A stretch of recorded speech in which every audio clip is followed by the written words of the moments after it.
Bom dia, segundo ano. Tudo bem, né? Então, agora nós vamos para a aula de ciência. Na aula de ciências hoje eu vou fazer uma metodologia um pouco diferente com vocês. Eu vou precisar que vocês acompanhem comigo no livro, como a gente já vem pedindo. Mas hoje não é atividade, hoje é mais explicação de conteúdo para que vocês compreendam melhor, para que na próxima aula de ciências a gente possa realizar uma atividade, uma experiência, tá bom? Então prestem bastante atenção. Peguem o livro de vocês do módulo 2 e abram comigo lá na página 170, por favor. Na página 170, nós vamos falar sobre as plantas e os seres humanos. Vou começar a ler o texto e vocês acompanham a leitura, combinado? No Brasil, existem comunidades que vivem próximo aos rios e que extraem, tiram, recursos do ambiente para seu sustento. Essas comunidades são chamadas de ribeirinhas. Nós vamos ver dois exemplos dessas comunidades ribeirinhas que fazem esse tipo de trabalho. Na Amazônia, os moradores da comunidade de Jamaraquá se alimentam dos peixes que pescam no rio e da mandioca que cultivam. Então, se vocês observarem aqui no cantinho, esse pessoal da comunidade, eles trabalham com a produção da farinha de mandioca, como está escrito aqui na imagem. Eles se alimentam dos peixes que eles pescam e além da plantação de mandioca, eles fazem esse tipo de trabalho. Um outro exemplo, os moradores da comunidade de Manguari, que fica lá no Pará, utilizam as folhas de palmeira, conhecida como curuá-pixuna, para cobrir suas moradias. Ou seja, olha que interessante, eles não têm telhados como nós. O tipo de telhados que eles têm é a palha dessa planta para cobrir, sabe? Isso é bem interessante. E aí eles utilizam desse jeito. Continuando a leitura. Com esses exemplos, podemos perceber que o ser humano utiliza as plantas para diversas finalidades.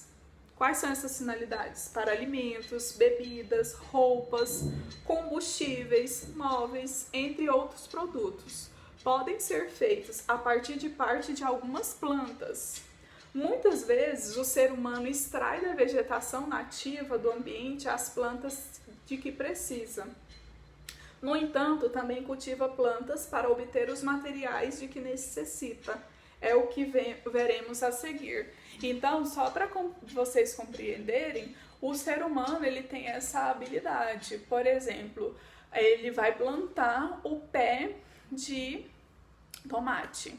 O tomate serve para quê? Para a gente fazer molho, para a gente fazer salada e tudo mais. E aí entra essa questão de que ele planta lá no seu jardim, né, ou na sua horta, e aí ele vai tirar aquilo para ele, né, então ele vai consumir. Ou muitas vezes ele pega a folha da palmeira e utiliza para outras coisas, né, para fazer um móvel, para fazer um telhado como esse pessoal aqui, sabe? Eles usam para diversas coisas para nossa necessidade, tanto para alimento, quanto para moradia, quanto para outras coisas, tá? Na página 161, nós vamos falar sobre o extrativismo vegetal. O que é o extrativismo? O extrativismo é uma atividade que é realizada pelo ser humano, que ele faz o quê? Ele pega lá das plantas e produz o material, então fica mais fácil, sabe? Então nós vamos ver um exemplo desse extrativismo. Olha, vamos ler lá o texto. Como vimos na página anterior, os moradores das comunidades ribeirinhas obtêm da vegetação nativa, do que eles produzem, muitos materiais de que precisam para construir casas e barcos e fabricar produtos. A retirada das plantas ou de parte delas da vegetação nativa, ou seja, da vegetação que não é cultivada é chamada de extrativismo. Vejamos algum exemplo. Do caule, essa é a primeira imagem, do caule da serigueira, desculpa, o ser humano extrai o látex, material utilizado para a produção da borracha natural, utilizada em balões de festas, por exemplo. Ou seja, lá na Amazônia, onde é plantada a maioria da serigueira, eles plantam e aí eles tiram essa pastinha branca aqui para produzir a borracha, que serve tanto essa borracha que a gente apaga, então ela é feita de material de planta. Olha que interessante. Essa daqui, das folhas da carnaubeira, é possível extrair uma cera que é utilizada em diversos alimentos, tintas e medicamentos. Essa carnaubeira, ela é muito mais conhecida lá no Ceará. A cera que é extraída dela, da folha dela, ela consegue conservar a água, porque como no Nordeste, muitas vezes a falta de água lá é muito grande, sabe? E aí eles conseguem conservar. A cera dela é muito importante. Aqui, além da carnaubeira, outras plantas fornecem os óleos que podem ser utilizados na fabricação de alimentos, de medicamentos, como os óleos de coco, de dendê e de girassol. Sabe aquele óleo de cozinha que a sua mãe usa para cozinhar? Então, ele é extraído, tirado de uma planta, de sementes, na verdade. Esse aqui tem o exemplo do óleo de dendê. Esse óleo de dendê ele é bastante utilizado na culinária baiana, lá na Bahia, e na Angola, lá na África, né, que é utilizado esse tipo de óleo. Mas aqui em Goiânia a gente consegue achar também esse óleo de dendê, tá? Que usa nos alimentos e tudo mais. Na página 172, nós vamos ver a questão do cultivo. Olha essa fotografia aqui e respondam para mim. O que a pessoa da fotografia está fazendo? Então, dá uma olhadinha aí no seu livro para ver o que ela está fazendo. O ser humano pode cultivar as plantas para obter matéria-prima e alimentos. Matéria-prima é o quê? É a essência para produzir algo. Por exemplo, para produzir a borracha que a gente usa, qual que é a matéria-prima dela? O látex, que é tirado da serigueira, né? Que é tirado de lá. E, em geral, o cultivo de plantas é realizado em hortas, pomares e plantações. Aí, eu quero que vocês gravem isso na cabeça de vocês, que tem diferença de horta, pomares e plantações. Primeira coisa, as hortas são locais nos quais se cultivam plantas como alface, agrião, cenoura, couve, repolho, batata, tomates e outras coisas. A gente pode ter uma horta em casa? Sim.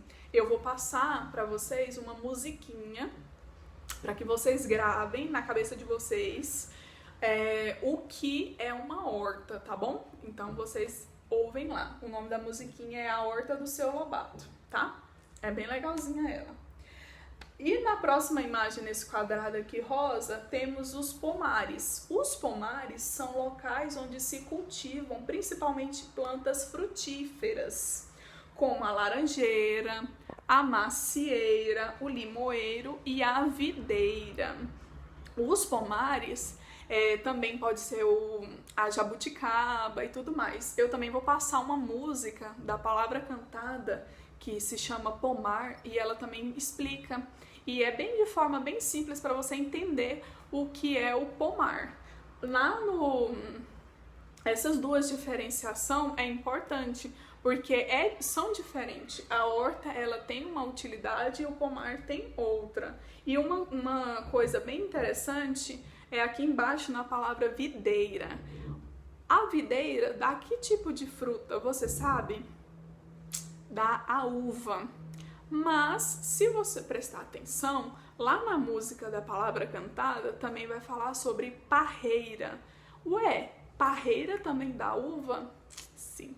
Na verdade, é a mesma planta, só que muda o nome dependendo da região. Então, nós temos vinha, videira e parreira. Dependendo da região, eles mudam a questão do nome, mas todas essas 3 nomes que eu falei para vocês, eles dão a uva, tá bom?